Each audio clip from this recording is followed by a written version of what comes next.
آپ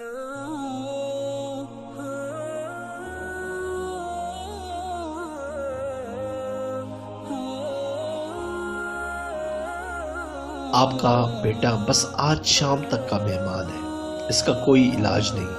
ڈاکٹر کے یہ الفاظ سن کر مولانا رو پڑے، اپنے بیٹے کو گھر لے آئے۔ گھر میں کھڑے اپنے بیٹے کی تیمارداری کر رہے تھے کہ دروازے پر دستک ہوئی۔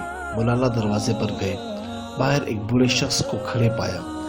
حضرت نے سلام دعا کے بعد پوچھا،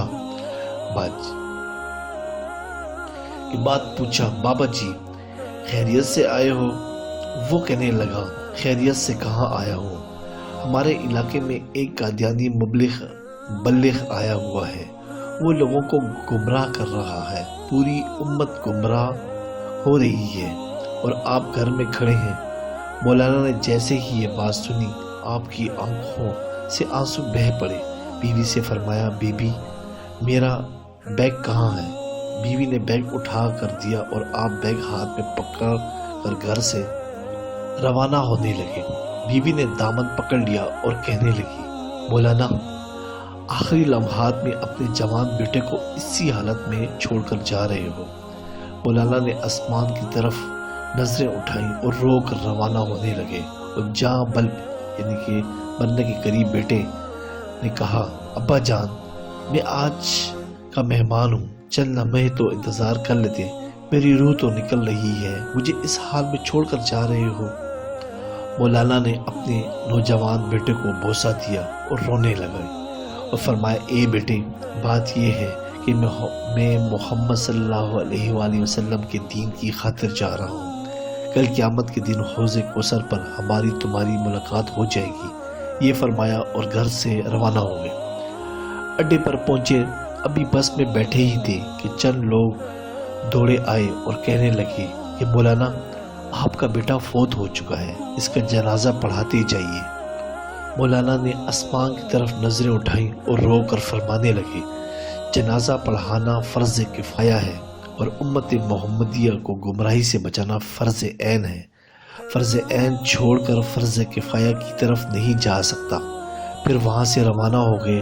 اس علاقے میں پہنچ کر اللہ تعالیٰ نے کامیابی عطا کی اور وہ قادیانی مبلغ بھاگ گیا۔